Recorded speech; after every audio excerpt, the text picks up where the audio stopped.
അമേരിക്കയിലെ പല സ്കൂളുകളിലും ഇൻ്റർനെറ്റ് അല്ലെങ്കിൽ മൊബൈൽ ഫോൺ ഉപയോഗം നിരോധിച്ചത്, അതായത് സ്കൂൾ വർക്കിംഗ് ടൈമിൽ നിരോധിച്ചതായിട്ട് പല നിയമങ്ങളും ഇപ്പോൾ ഇറങ്ങി വരും. കാരണം വെച്ചാൽ മൊബൈൽ ഫോൺ സൈബർ അഡിക്ഷൻ എന്ന് പറയുന്ന ഒരു സംഭവം ലോകത്ത് ഇപ്പോൾ വളരെ വ്യാപകമാകുന്നു. ഈ സൈബർ അഡിക്ഷൻ മനുഷ്യൻ്റെ, അതായത് സൈബർ എന്ന് പറയുമ്പോൾ ആ സൈബർ വേൾഡ് നിങ്ങൾക്കറിയാം, അത് മൊബൈൽ ഫോൺ ആവാം, അല്ലെങ്കിൽ അതൊരു ലാപ്ടോപ്പ് വഴിയുള്ള ഉപയോഗമാകാം, അല്ലെങ്കിൽ വിവിധ ഗാഡ്ജറ്റുകൾ, സോഷ്യൽ മീഡിയ അഡിക്ഷൻ ആവാം. ഇങ്ങനെ പല കാര്യങ്ങളും ഇതിനകത്ത് ഈ സൈബർ അഡിക്ഷൻ എന്ന് പറയുന്ന ടേം കൊണ്ട് നമ്മൾ വിവക്ഷിക്കുന്നുണ്ട്. അമേരിക്കയിൽ പ്രത്യേകിച്ച് മൊബൈൽ ഫോൺ ഉപയോഗം 40% കുട്ടികളുടെ ഇടയിൽ പഠനം നടത്തിയപ്പോൾ 40% വളരെ അഡിക്റ്റീവ് ലെവലിലാണെന്നും അവർക്ക് ജീവിതത്തെ നേരിടുവാനുള്ള ശക്തി നശിച്ചു പോകുന്നതായിട്ടും മാനസിക വ്യാപാരങ്ങളിലെല്ലാം അവർ പിന്തള്ളപ്പെടുന്നതായിട്ടും സൈക്കോളജിക്കലായിട്ടും ശാരീരികമായിട്ടും ഒക്കെ അവർ പിന്തള്ളപ്പെടുന്നു ഈ മൊബൈൽ ഫോണിൻ്റെ അഡിക്ഷൻ കാരണം. അത് അവരുടെ ജീവിതത്തെ വളരെയധികം ബാധിക്കുന്നു. അതിനാൽ സ്കൂളുകളിൽ മൊബൈൽ ഫോൺ നിരോധിക്കുവാനുള്ള അല്ലെങ്കിൽ ലാപ്ടോപ്പിൻ്റെ ഉപയോഗം നിരോധിക്കുവാനുള്ള ഒരു നിയമം തന്നെ അമേരിക്കയിൽ പല സ്ഥലങ്ങളിലും പല സ്കൂളുകളിലും പ്രത്യേകിച്ച് പാസ്സാക്കിയിട്ടുണ്ട്. സ്കൂളിൽ വന്നു കഴിഞ്ഞാൽ മൊബൈൽ ഫോൺ ഉപയോഗിക്കാനേ പാടില്ല. അതൊരു +2 ലെവൽ വരെ, നമ്മൾ പറയുന്ന +2 ലെവൽ വരെയുള്ള കുട്ടികളെല്ലാം അങ്ങനെ മാറണം എന്ന് പറഞ്ഞാണ് ഗവൺമെൻറ് ഓർഡർ ഇറക്കിയിരിക്കുന്നത്. ഒരിക്കലും മൊബൈൽ ഫോൺ ഉപയോഗിക്കാൻ പാടില്ല. അപ്പോൾ ഈ സൈബർ അഡിക്ഷൻ എന്ന് പറയുന്ന സംഭവം, അല്ലെങ്കിൽ വിർച്വൽ അഡിക്ഷൻ എന്ന് പറയുന്ന കാര്യം ഇപ്പോൾ ലോകത്ത് വളരെയധികം ഗ്രസിച്ചിരിക്കുന്ന ഒരു കാര്യമാണ്. നമ്മളൊരു 2000-ന് ശേഷമാണ് ഈ മൊബൈൽ ഫോണിൻ്റെയൊക്കെ ഉപയോഗങ്ങൾ വളരെയധികം വന്നത്. സൂക്ഷിച്ച് ഉപയോഗിച്ചില്ലെങ്കിൽ ജീവിതത്തിൽ ഒരുപാട് നാശനഷ്ടങ്ങൾ സംഭവിക്കാവുന്നതും ആ ഒരു സംഭവമാണ് ഈ നമ്മുടെ സൈബർ ഇടത്ത് വരുന്ന അഡിക്ഷൻ. ഒരുപാട് സമയം ഒരു പ്രയോജനമില്ലാത്ത കാര്യങ്ങൾക്ക് വേണ്ടി ചിലവാക്കുന്നതിന് മൂലം ഒരുപാട് മാനസിക, ശാരീരിക, ആത്മീയ തകരാറുകൾ മനുഷ്യർക്കുണ്ടാകുന്നുള്ള പഠനങ്ങൾ വളരെയധികം വിളിച്ചു വന്നുകൊണ്ടിരിക്കുന്നു. മനുഷ്യന് മുഖാമുഖം, മനുഷ്യന് ആവശ്യമായ ഹാപ്പി ഹോർമോണുകളായ ഓക്സിറ്റോസിൻ, സെറാട്ടോണിൻ, എൻഡോർഫിൻ, ഡോപ്പമിൻ, ഇതെല്ലാം ബ്രെയിൻ കെമിക്കലുകളാണ്. ഇതെല്ലാം വളരെ ശക്തിയായിട്ടുണ്ടാകുന്ന മനുഷ്യർ തമ്മിലുള്ള ബന്ധങ്ങളിലൂടെയാണ് അത് കൂടുതലുണ്ടാകുന്നത്. പ്രത്യേകിച്ചും സൈബർ ഇടത്തിൽ ഇത് നമുക്ക് സാധ്യമല്ല. ടെക്നോളജിയുടെ അഡിക്ഷൻ മൂലം നമ്മൾ പലപ്പോഴും ഒരു മെഷീനുകളോട് ഇടപെടുന്ന അതിനൊരു ജോലിയുടെ ഭാഗമാണെങ്കിലും മാനുഷിക ബന്ധങ്ങൾ മറന്നുകൊണ്ട് അവരുടെ ഒരുപാട് ഡെവലപ്മെൻറ്റിനെല്ലാം അത് ഡിലേ ആകും. നല്ല മനുഷ്യബന്ധങ്ങൾ സ്ഥാപിക്കുന്നിടത്താണ് സന്തോഷവും സമാധാനവും. സന്തോഷം കുറയുന്നതിൻ്റെയൊക്കെ പ്രധാന കാരണം ഈ ടെക്നോളജി അഡിക്ഷനാണെന്നൊക്കെ സൈക്കോളജിസ്റ്റുകൾ പല പഠനങ്ങളിലൂടെ കണ്ടെത്തിയിരുന്നു. പ്രത്യേകിച്ചും ഓട്ടിസ്റ്റിക് ഫീച്ചർ ഉണ്ടാകുന്നുണ്ട് കുട്ടികൾക്ക് വിർച്വൽ അഡിക്ഷൻ മൂലം. വിർച്വൽ ഓട്ടിസം എന്ന് പറഞ്ഞൊരു സംഭവം തന്നെയുണ്ട്. ഈ അടുത്തേക്ക് തിരുവനന്തപുരത്ത് ഒരു ഡോക്ടറുടെ കുഞ്ഞിനെ ഇത് ഐഡൻറ്റിഫൈ ചെയ്തപ്പോഴാണ് മനുഷ്യർ മനസ്സിലാക്കിയത്. ആ ഡോക്ടർ ഒരു PhDക്ക് MBBSും MDയും കഴിഞ്ഞതിന് ശേഷം PhDക്ക് പോയപ്പോൾ ഒരു കുഞ്ഞുണ്ടായി. ആ കുഞ്ഞിനെ ശ്രദ്ധിക്കാൻ സമയമില്ലാത്തതുകൊണ്ട് കൂടുതൽ സമയം മൊബൈൽ ഫോണും ഒക്കെ കൊടുത്ത് കുറച്ച് കഴിഞ്ഞപ്പോൾ കുഞ്ഞിന് വിർച്വൽ ഓട്ടിസം എന്ന് പറയുന്നത് നിങ്ങൾക്കറിയാം, പലപ്പോഴും ഒരു കുഞ്ഞ് ഒരു സ്വന്തം ലോകത്ത് ഒതുങ്ങുന്ന പ്രവർത്തനമാണ് ഈ ഓട്ടിസം എന്ന് പറയുന്നത്. ഓട്ടിസ്റ്റിക് ഫീച്ചർ, അത് ജന്മനാ ചിലപ്പോൾ ഉണ്ടാകുന്ന ഓട്ടിസ്റ്റിക് ഫീച്ചറുണ്ട്. ഈ വിർച്വൽ ഓട്ടിസം എന്ന് പറയുന്ന ഒരു കൺസെപ്റ്റ് തന്നെ ഇപ്പോൾ കോയിൻസൈഡ് ചെയ്തിരിക്കുന്നത്. വാസ്തവത്തിൽ ഒരുപാട് ട്രീറ്റ്മെൻറ്റിന് ശേഷമാണ് ഈ കുഞ്ഞിനെ ഈ വിർച്വൽ ഓട്ടിസത്തിൻ്റെ ഒരുപാട് പിടിയിൽ നിന്ന് വെളിയിലോട്ട് കൊണ്ടുവരാൻ കഴിഞ്ഞത്. ഇതൊരു സത്യസന്ധമായി നടന്നൊരു കഥയാണ്. അപ്പോൾ ഇപ്പോഴുള്ള സയൻറ്റിസ്റ്റുകൾ പറയുന്നത് 3 വയസ്സ് വരെയുള്ള കുഞ്ഞുങ്ങൾക്ക് മൊബൈൽ ഫോൺ കാണിക്കുക പോലും ചെയ്തെന്നുള്ള രീതിയിലാണ് പറയുന്നത്. ഈ ടെക്നോളജി നമ്മളെ അത്രയധികം ഗ്രസിച്ചിരിക്കുന്നത്. നമുക്ക് ഒരു മൊബൈൽ ഫോൺ എടുത്തു കഴിഞ്ഞാൽ ഫുഡ് ഓർഡർ ചെയ്യാം. തിരുവനന്തപുരത്ത് തന്നെ പലപ്പോഴും ഫുഡുകൾ ഓർഡർ ചെയ്യുമ്പോഴത്തേക്കും 3 ഇഡ്ഡലിയും കുറച്ച് സാമ്പാറും ഒരു 20 രൂപയ്ക്ക് 30 രൂപയ്ക്ക് കിട്ടുന്നത് നമ്മുടെ ഇപ്പോഴത്തെ ആധുനിക തലമുറയ്ക്ക് പൈസയൊന്നും പ്രശ്നമില്ല. അവരൊന്ന് കുത്തി കഴിയുമ്പോൾ അവരുടെ വീടിൻ്റെ മുമ്പിൽ അത് കൊണ്ട് കൊടുക്കുമ്പോൾ 180 രൂപ ചാർജ് ചെയ്താൽ അവർ വാങ്ങിക്കുവാൻ തയ്യാറാണ്. 150 രൂപ. ഞാൻ അൺറിയലിസ്റ്റിക് ആയിട്ടല്ല, പലപ്പോഴും റിയലിസ്റ്റിക് ആയിട്ട് തന്നെയാണ് പറയുന്നത്. വാങ്ങിക്കുന്നത് ഞാൻ കണ്ടിട്ടുള്ളതാണ്. 3 ഇഡ്ഡലിയും കുറച്ച് ചമ്മന്തിയും സാമ്പാറും 150 രൂപയ്ക്ക് ഓൺലൈൻ വിളിച്ചാൽ വിളിപ്പുറത്ത്. അത് നമ്മുടെ മൊബൈലിനകത്തൂടെ വിളിച്ചാൽ ഓടി വരും. ഇങ്ങനെ ഫാസ്റ്റ് ഫുഡ് സംസ്കാരം തന്നെ, വീടുകളിൽ കുക്ക് ചെയ്യുന്ന സംസ്കാരം പോലും ഈ മൊബൈൽ ഫോണെല്ലാം എടുത്തു കളഞ്ഞിരിക്കുകയാണ്. ഇത് വളരെ ഫാസ്റ്റായിട്ട് എന്തെങ്കിലുമൊക്കെ കിട്ടണം, ലഭിക്കണം, കുക്ക് ചെയ്യാൻ വയ്യ, പാത്രം കഴുകാൻ വയ്യ. ഇതെല്ലാം നമ്മൾക്ക് ഒരുപാട് ഹാപ്പി ഹോർമോൺസുകൾ ഉണ്ടായിക്കൊണ്ടുണ്ട്. കുക്ക് ചെയ്യുന്നതൊക്കെ വളരെയധികം എൻജോയ് ചെയ്ത് ചെയ്യുന്ന പ്രത്യേകം ജപ്പാൻകാരുടെയൊക്കെ പ്രത്യേകം മെഡിറ്റേഷൻ പോലും ഉണ്ട്, ടീ മെഡിറ്റേഷൻ എന്നൊക്കെ പറഞ്ഞ്. കുക്ക് ചെയ്യാൻ പോലും വയ്യാത്ത ഒരു ജനറേഷൻ. ഇവർക്ക് വളരെ ഡൾനെസ്സാണ്. പലപ്പോഴും മാനസിക രോഗങ്ങളെല്ലാം അതിക്രമിക്കുന്നതിൻ്റെ കാരണം വെച്ചാൽ ഇൻസ്റ്റൻ്റ് ആയിട്ടുള്ള പല ഗ്രാറ്റിഫിക്കേഷൻ. നമ്മൾ ഒരു സാധനം കണ്ടു ഉടനെ തന്നെ ഗ്രാറ്റിഫൈ ചെയ്യാനുള്ള ശ്രമമാണ്. വരുമാനമുണ്ടോ ഇല്ലയോ എന്ന് പോലും നോക്കുന്നില്ല. പെട്ടെന്ന് നെറ്റിൽ കണ്ടു, അതിനെ പെട്ടെന്ന് അട്രാക്റ്റായി, കണ്ടു അട്രാക്റ്റായി അത് വാങ്ങിച്ചു. അങ്ങനെയുള്ള സംഭവമാണ് ഇപ്പോൾ നമ്മുടെ സൈബർ ലോകത്ത് നമ്മുടെ ടെക്കികളായ അല്ലെങ്കിൽ ടെക്കികളല്ലാത്തവരും എല്ലാം തന്നെ ഈ ഫുഡിൻ്റെ കാര്യത്തിലും ഒക്കെ ചെയ്തുകൊണ്ടിരിക്കുന്നത്. മൊബൈൽ ഫോണുകളിലൊക്കെ മുഴുകി കഴിഞ്ഞാൽ, സോഷ്യൽ മീഡിയയിൽ മുഴുകി കഴിഞ്ഞാൽ, സോഷ്യൽ മീഡിയയിൽ എത്ര സമയം സ്പെൻഡ് ചെയ്യുന്നതെന്ന് അറിയത്തില്ല. അത്രമാത്രം സമയം സ്പെൻഡ് ചെയ്യുന്ന ഒരു പുതിയ കൾച്ചറുമൊക്കെ ഡെവലപ്പ് ചെയ്തിരിക്കുന്നു. അപ്പോൾ നിത്യജീവിതത്തിൽ മനുഷ്യർ തമ്മിലുള്ള കോണ്ടാക്റ്റുകൾ, പഴയ നല്ല മനുഷ്യ ബന്ധങ്ങൾ എല്ലാം വിട്ടുപോകുന്നു. പ്രപഞ്ചത്തിൻ്റെ രഹസ്യങ്ങൾ കാണാൻ അല്ലെങ്കിൽ പ്രപഞ്ചത്തിലോട്ട് നോക്കുവാനൊന്നും മനുഷ്യർക്ക് സമയമില്ല. അതേപോലെ ഈ ഒരു ചെറിയ ഡിവൈസുകളിലോട്ട് അത് ഏത് ഡിവൈസും ആവും അതിലോട്ട് നമ്മുടെ കണ്ണുകളും മനസ്സുകളും എല്ലാം പൂഴ്ത്തി ഇരിക്കുമ്പോൾ നമ്മുടെ പ്രപഞ്ചത്തിലെ ഒരുപാട് നല്ല നല്ല കാര്യങ്ങളാണ് നമുക്ക് നഷ്ടമാകുന്നത്. ഇപ്പം ഇതൊരു ലൈവ് ഷോ നടന്നുകൊണ്ടിരിക്കുന്നത്. നമ്മുടെ ജീവിതം എന്ന് പറഞ്ഞാൽ ചെറുതാണ്.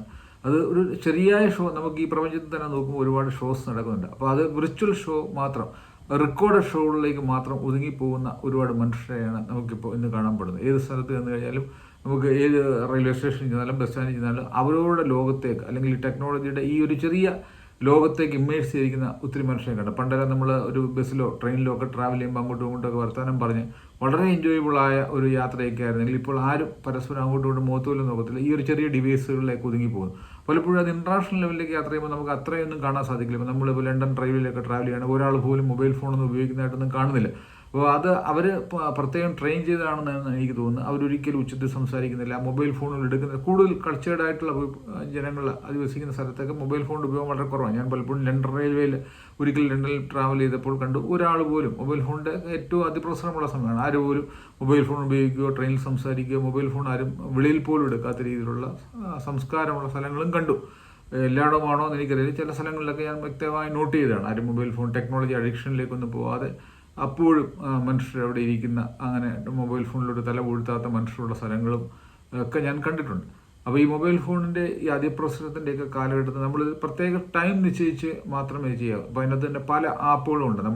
നമ്മൾ സോഷ്യൽ മീഡിയ ഉപയോഗിച്ചു എന്നൊക്കെ അറിയാൻ വേണ്ടി നിങ്ങൾ നെറ്റിൽ കയറി സെർച്ച് ചെയ്യുകയാണെങ്കിൽ നിങ്ങളുടെ തന്നെ മൊബൈൽ ഫോൺ ഉപയോഗമൊക്കെ എത്രയുണ്ട് എന്നുള്ളതിനെക്കുറിച്ചൊക്കെ അറിയാനുള്ള പ്രത്യേക ആപ്പുകൾ, അല്ലെങ്കിൽ സമയം ബന്ധിതമായിട്ട് അത് ഉപയോഗിക്കാതെ കഴിഞ്ഞു പോകുമ്പോൾ അലാറം അടിക്കുന്ന രീതിയിലുള്ള ആപ്പുകൾ അവൈലബിൾ ആണ്. അപ്പോൾ അതിനെല്ലാം ടൈം വെക്കുക എന്നുള്ളതാണ്. അപ്പോൾ പലപ്പോഴും നമ്മളൊരു പ്ലാൻഡായിട്ട് അല്ലെങ്കിൽ എഴുതിക്കൊണ്ട് നമ്മൾ ചെയ്യുക, നമ്മൾ ഇന്ന സമയങ്ങൾ മാത്രമേ മൊബൈൽ ഫോൺ തൊടത്തുള്ളൂ, അല്ലെങ്കിൽ അത് പല അഡിക്ഷൻ വരുന്നുണ്ട്. ഇമെയിൽ ഇടയ്ക്കിടയ്ക്ക് നോക്കണമെന്ന് തോന്നുക, അല്ലെങ്കിൽ സോഷ്യൽ മീഡിയ ഇടയ്ക്കിടയ്ക്ക് തുറന്ന് നോക്കണം, ഞാൻ ഇട്ട സ്റ്റാറ്റസ് എത്ര ആൾക്കാർ കണ്ടു എന്ന്, ഇതെല്ലാം അഡിക്ഷൻ ലെവലിലേക്ക് പോകുന്നത്. അത് പക്ഷേ നമ്മളൊന്ന് മൊബൈൽ ഫോണിലോട്ട് കണ്ടുപിടിച്ച് വിടുമ്പോൾ ഒരുപാട് സമയമാണ് നമ്മൾ നഷ്ടപ്പെട്ടു പോകുന്നത്. നമുക്ക് നല്ല ബുക്കുകൾ വായിക്കാനും നല്ല മനുഷ്യബന്ധങ്ങൾ സ്ഥാപിക്കാനും നല്ല ആഹാരം ഉണ്ടാക്കി കഴിക്കാനും ഒക്കെയുള്ള സമയങ്ങൾ ഇതിൽ കൂടെ പോകണം. ഇതിലൂടെ സമയം പോയി കഴിയുമ്പോഴത്തേക്കും നമ്മളിങ്ങനെ ക്വിക്ക് ഫാസ്റ്റ് ഫുഡ് ഒക്കെ ഓർഡർ ചെയ്യുകയോ ഒക്കെ നമ്മൾ കഴിക്കുകയൊക്കെ ചെയ്യും. കൊച്ചു കുഞ്ഞുങ്ങളെ ശ്രദ്ധ ആകർഷിക്കാൻ വേണ്ടി അവരെ 3 വയസ്സിൽ താഴെയുള്ള കുഞ്ഞുങ്ങൾക്ക് ഇങ്ങനെ മൊബൈൽ ഫോൺ എറിഞ്ഞു കൊടുക്കുന്നു. അവർ വിർച്വൽ അല്ലെങ്കിൽ ഓട്ടിസത്തിലേക്കൊക്കെ വഴുതി വീഴുന്നു. അതിന് ഇപ്പോൾ വിദഗ്ധ മതം എന്ന് പറഞ്ഞാൽ 3 വയസ്സ് വരെയുള്ള കുട്ടികൾക്ക് മൊബൈൽ ഫോൺ കൊടുക്കുകയേ ചെയ്യുന്നുള്ളതാണ്. കൊടുത്താൽ അത് ദൂരവ്യാപകമായ ഫലങ്ങളുണ്ടാകും. അത് അതിൻ്റെ കോഗ്നിറ്റീവ് അല്ലെങ്കിൽ അതിൻ്റെ രൂപങ്ങളൊക്കെ പ്രപഞ്ചത്തിൽ കണ്ട് അത് ഇതിൻ്റെ ബ്രെയിൻ ഡെവലപ്പ് ചെയ്യുന്ന സമയത്ത് നമ്മളിങ്ങനെ മൊബൈൽ ഫോണുകളൊക്കെ കൊടുക്കുകയാണെങ്കിൽ അത് ചിലപ്പോൾ അത് ദൂരവ്യാപകമായ ഫലങ്ങൾ ഉണ്ടാക്കും. ഈ വിർച്വൽ ഓട്ടിസമൊക്കെ വന്നു കഴിഞ്ഞാൽ ചിലപ്പോൾ കുറയ്ക്കാനായിട്ട് സാധ്യമല്ല. അപ്പോൾ അത് നമ്മൾ മനസ്സിലാക്കുക. പിന്നീട് വളർന്നു വരുമ്പോൾ അത് ഡിപ്രഷനിലേക്കും അല്ലെങ്കിൽ അവർക്ക് പലതരം മാനസിക രോഗങ്ങളിലേക്കൊക്കെ വഴിതെളിക്കും. ബ്രെയിനിൻ്റെ ഫംഗ്ഷൻ തന്നെ മാറിപ്പോകാനുള്ള സാധ്യതയുണ്ടെന്നൊക്കെ സൈക്കോളജികൾ വ്യക്തമായി തെളിയിച്ചിട്ടുള്ളതാണ്. അപ്പോൾ അതുകൊണ്ട് നമ്മൾ ഒരു ദിവസം തന്നെ എത്ര സമയം ഉപയോഗിക്കും അതൊക്കെ ടൈം ടേബിൾ വെച്ചുകൊണ്ട് നമ്മൾ വ്യക്തമായി നോട്ട് ചെയ്തിട്ട് ബുക്കൊക്കെ വായിക്കുന്ന കൾച്ചറെല്ലാം കുറഞ്ഞു പോയി. ബുക്കൊക്കെ വായിക്കാൻ എത്ര സമയം നമ്മൾ ഡെഡിക്കേറ്റ് ചെയ്യുന്നു എന്നുള്ളത് വ്യക്തമായിട്ട് എഴുതിയിട്ട് ടൈം ടേബിൾ വെച്ചുകൊണ്ട് തന്നെ കാര്യങ്ങൾ മുന്നോട്ട് പോയില്ലെങ്കിൽ ഒരു വൻ നാശത്തിലേക്കാണ് നമ്മൾ പോകാൻ പോകുന്നത്. മാനസികമായി ഒരുപാട് തകരാറുകളും അല്ലെങ്കിൽ ശാരീരികമായി NCD ഒരു സ്ഥലത്ത് തന്നെ ഇരുന്ന് മൊബൈൽ ഫോണുകളൊക്കെ കൊടുക്കുമ്പോൾ നോൺ കമ്മ്യൂണിക്കബിൾ ഡിസീസുകളൊക്കെ വർദ്ധിക്കാനുള്ള സാധ്യതകളുള്ളതിനാൽ മൊബൈൽ ഫോണിൻ്റെയൊക്കെ ഉപയോഗം വളരെയധികം നമ്മൾ കട്ട് ഷോട്ട് ചെയ്യേണ്ട ഒരു വലിയ കാലഘട്ടത്തിലാണ് നമ്മൾ പോകുന്നത്. ടെക്നോളജി അഡിക്ഷൻ അതുപോലെ ഗ്രസിച്ചു കഴിഞ്ഞു. അതിൽ ഓൺലൈൻ ഗെയിമുകളിൽ കൂടെ ഒരുപാട് ആൾക്കാരുടെ പൈസ പോകുന്നു, അല്ലെങ്കിൽ കൂടുതൽ നമ്മുടെ മറ്റ് പോണോഗ്രാഫി സൈറ്റുകളിലേക്ക് പോയിട്ട് ഒരുപാട് സമയം കളയുന്നു.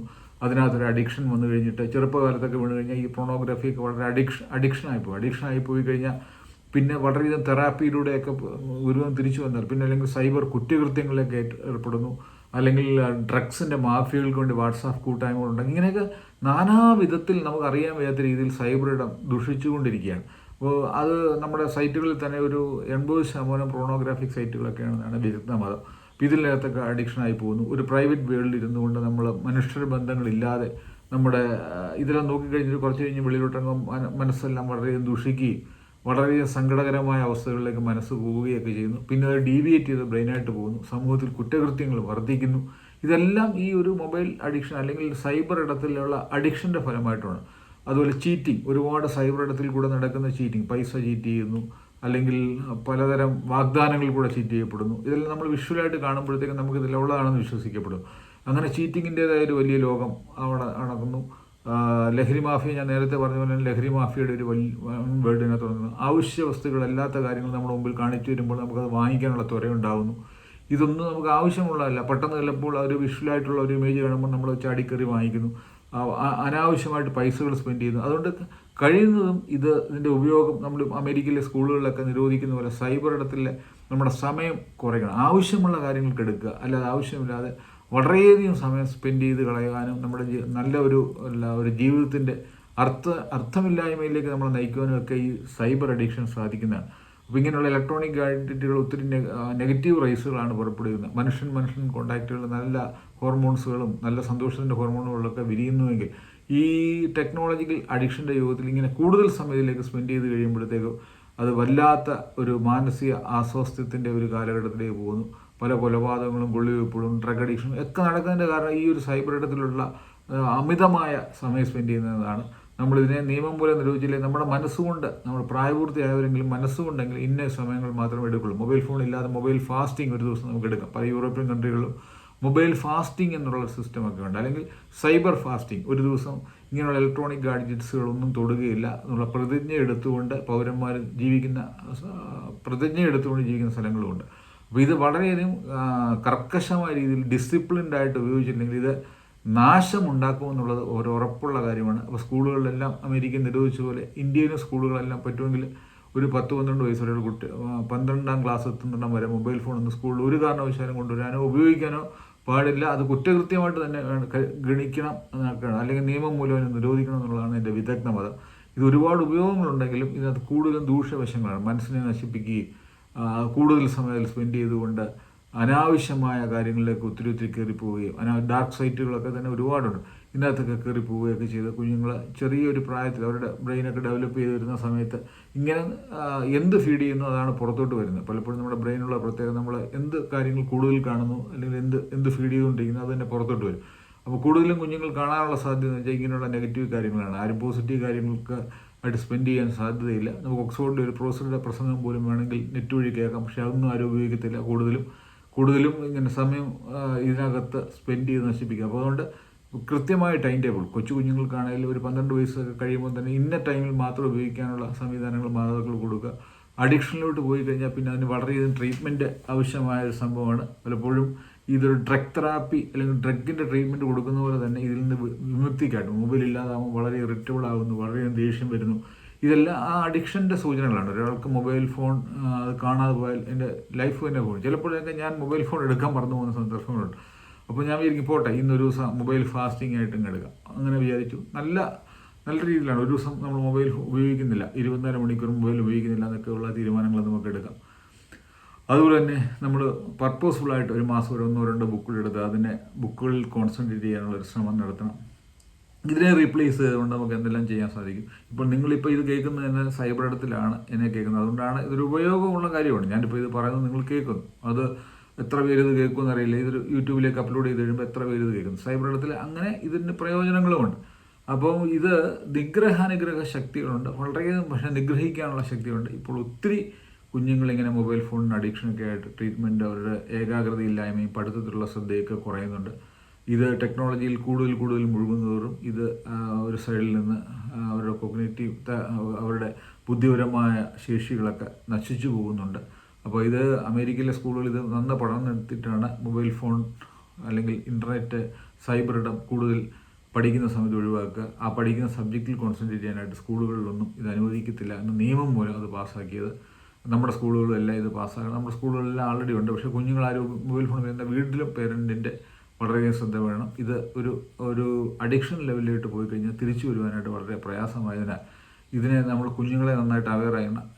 Idea can change your life. Idea ഫോണിൻ്റെ പരസ്യം പറഞ്ഞ് അവരുടെ ജീവിതത്തെ തന്നെ മാറ്റിമറിക്കാൻ ഒരു മൊബൈൽ ഫോണിനൊക്കെ കഴിയും. അപ്പോൾ പണ്ട് നമ്മുടെ പേരൻ്റൽ ഇൻഫ്ലുവൻസ് അല്ലെങ്കിൽ ടീച്ചേഴ്സിൻ്റെ ഇൻഫ്ലുവൻസ് ഒക്കെ ആയിരുന്നെങ്കിൽ ഇപ്പോൾ ആയിരക്കണക്കിന് ഇൻഫ്ലുവൻസുകൾ ഈ സൈബർ ഇടത്തിൽ കൂടെ കുഞ്ഞുങ്ങളിലേക്ക് വന്നിരുന്നു. അവരുടെ വളർച്ചയുടെ കാലഘട്ടത്തിൽ ഇങ്ങനെ അനാവശ്യമായ ഒരുപാട് ഇൻഫ്ലുവൻസുകൾ ഈ മൊബൈൽ ഫോണിലൂടെ വരുന്നത് ദോഷകരമാണെന്ന് കണ്ടാണ് അമേരിക്കയിലെല്ലാം ഇത് നിയമം മൂലം കുഞ്ഞുങ്ങൾ ഇത് ഉപയോഗിക്കരുതെന്നുള്ള രീതിയിൽ സ്കൂളുകളിലെല്ലാം നിരോധിച്ചത്. അത് വ്യക്തമായ നിയമങ്ങളുടെ, കർശനമായ നിയമങ്ങൾ, അത് ഉപയോഗിച്ച ശിക്ഷ വരെ കിട്ടത്തക്ക രീതിയിലുള്ള നിയമങ്ങളൊക്കെ ആക്കിയിട്ടുണ്ട്. നമ്മുടെ ഇലക്ട്രോണിക് ഗാഡ്ജറ്റുമായിട്ടുള്ള സമയം നമ്മൾ കുറയ്ക്കുക. പ്രപഞ്ചവുമായിട്ട് ബന്ധപ്പെടുക, മണ്ണുമായിട്ട് ബന്ധപ്പെടുന്ന പണികളിലൊക്കെ ഏർപ്പെടുക. മണ്ണ് കയ്യിൽപ്പെടുന്ന പ്രപഞ്ചവുമായിട്ട് ബന്ധപ്പെട്ട പണികളെല്ലാം ഇല്ലാതുകൊണ്ടാണ് മാനസിക അസ്വാസ്ഥ്യമൊക്കെ പറയുന്നത്. മനുഷ്യർക്ക് ഏറ്റവും വേണ്ടത് മാനസിക സ്വാസ്ഥ്യമാണ്. അതിനായിട്ട് മണ്ണുമായിട്ട് ഗാർഡനിങ്ങിൽ ഏർപ്പെടുക, നല്ല ബുക്ക് വായിക്കാൻ ഏർപ്പെടുക, കളികളിൽ ഏർപ്പെടുക, പഴയ ഒരു സോഷ്യൽ ഇൻട്രാക്ഷൻസിൻ്റെയൊക്കെ സമയങ്ങൾ നമ്മൾ തിരിച്ച് പർപ്പസ്ഫുള്ളി പ്ലാൻ ചെയ്ത് തിരിച്ചുകൊണ്ട് നടക്കാൻ പോവുക. അത് ആ സമയത്ത് മൊബൈൽ ഡിവൈസുകളൊന്നും ഉപയോഗിക്കാതിരിക്കുക. ആവശ്യമുള്ള ഒരു സമൂഹത്തിൻ്റെ ഒരു ഒരു 10-11 സമയമൊക്കെ മാത്രം നമ്മൾ ഇലക്ട്രോണിക് ഡിവൈസുകളോട് സ്പെൻഡ് ചെയ്യുക. ഒരുപാട് ഇലക്ട്രോണിക് ഡിവൈസുകൾ നമ്മുടെ ചുറ്റും ഉണ്ട്. നമ്മളിതിലെല്ലാം നമ്മുടെ ശ്രദ്ധ പതറിപ്പോകുന്നു. വാട്സാപ്പ് ആയാലും നമ്മുടെ ഫേസ്ബുക്ക് ആയാലും ഇതൊക്കെ ഉപകാരപ്രദമാണെങ്കിലും ഇത് ഒരുപാട് അനാവശ്യമായ സാധനങ്ങളാണ്. ഞാൻ നേരത്തെ പറഞ്ഞ പോലെ ഒരുപാട് ദൂഷ്യ വശങ്ങളുള്ള സംഭവമായതിനാൽ ഇരുവയത്തിലുള്ള വാളതിനെ സൂക്ഷിച്ച് ഉപയോഗിക്കാനായിട്ട് ശ്രദ്ധിച്ചില്ലെങ്കിൽ ഓട്ടിസത്തിൻ്റെ ഫീച്ചർ തന്നെ ഞാൻ പറഞ്ഞു. അതാണ് തുടക്കത്തിൽ പറഞ്ഞു. വളരെ ഒന്നും കൂടെ പറയുകയാണ്, 3 വയസ്സുള്ള കുട്ടികൾക്ക് ഈ മൊബൈൽ ഫോണൊന്നും കൊടുക്കാൻ പാടില്ല. ഈ സൈബർ ഇടത്തിൽ ഇത് ഇത്ര അത്യാപത്തുകൾ വന്നുകൊണ്ടിരിക്കുന്നതെന്ന് വിദഗ്ധന്മാരെല്ലാം പറഞ്ഞുകൊണ്ടിരിക്കുന്ന ഒരു സമയമാണ്. ഒരുപാട് നമ്മൾ കാണാത്ത ലോകങ്ങളിലേക്കൊക്കെ നമ്മളെ നയിക്കുവാൻ ശക്തിയുള്ളതാണ് ഈ സൈബർ ഇടം. നമുക്കെല്ലാം കൂടെ ഒരു ഭൂമിയിൽ ജീവിക്കാൻ നമുക്ക് എൻജോയ് ചെയ്യാൻ സാധിക്കില്ല. എല്ലാം കൂടെ നമുക്ക് നമ്മുടെ ബ്രെയിൻ ഉൾക്കൊള്ളാനും സാധിക്കില്ല. നമുക്ക് ഒരു സമയത്ത് ഒരു ചെറിയ കാര്യങ്ങളൊക്കെ കോൺസെൻട്രേറ്റ് ചെയ്യണമെങ്കിൽ ഇത്രയും ഇലക്ട്രോണിക് മീഡിയകളിലോട്ട് നമ്മൾ സൈബർ ഇടത്തിലേക്ക് നമ്മളുടെ ശ്രദ്ധകൾ പാറിപ്പോയി കഴിഞ്ഞാൽ അനാവശ്യമായ കാര്യങ്ങൾ കണ്ടാണ് നമ്മുടെ സമയം മൊത്തം സ്പെൻഡ് ചെയ്ത് പോകുന്നത്. നമ്മളന്ന് ഒരു മൊബൈൽ ഫോൺ എടുത്താൽ എത്ര സമയം നിങ്ങൾ പോകുന്നു എന്ന് നിങ്ങളൊന്ന് ആലോചിച്ചാൽ മതി. കഴിയുന്ന ഈ ഫോൺ അധികം തൊടാതിരിക്കാൻ എന്നാണ് നല്ലത്. നിങ്ങളുടെ മനസ്സിനും സ്വാസ്ഥ്യത്തിനും ഒക്കെ നല്ലതാണ്. ഇതിൻ്റെ റേഡിയേഷനൊക്കെ ബ്ലൂ റേഡിയേഷനൊക്കെ നമ്മളെ തകരാറിലാക്കും.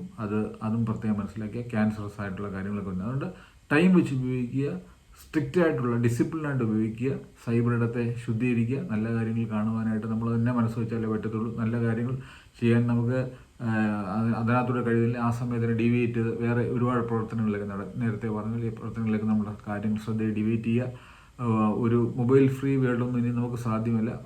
പക്ഷേ നമുക്കിതിനെ ഡിസിപ്ലിനായിട്ട് ഉപയോഗിക്കാൻ സാധിക്കും. ഡിസിപ്ലിൻ വന്നു കഴിയുമ്പോഴത്തേക്ക് നമ്മുടെ ജീവിതത്തിൽ കൂടുതൽ സന്തോഷവും സമാധാനവും അനുഗ്രഹങ്ങളും ഒക്കെ ഉണ്ടാവും എന്നുള്ള പ്രത്യേകം ഓർമ്മിപ്പിക്കുന്നു. ഇത് ഇപ്പോൾ വർദ്ധിച്ചു വരുന്ന ഈ സൈബർ അഡിക്ഷനെ കുറിച്ച് പറയാതിരിക്കുന്ന ഇല്ലാത്തതുകൊണ്ടാണ് ഈ ഒരു വീഡിയോ ചെയ്തത്. ഇതിന് ഒട്ടനവധി മാർഗ്ഗങ്ങൾ ഇത് കുറയ്ക്കാനുണ്ട്. ഒരു ചെറിയൊരു ജസ്റ്റ് മാത്രം നിങ്ങളോട് സംസാരിച്ചു എന്നുള്ളത് മാത്രമേ ഉള്ളൂ. മറ്റൊരു വീഡിയോ കൊണ്ട് മറ്റൊരു സ്ഥലത്ത് കാണാം. നന്ദി, നമസ്കാരം.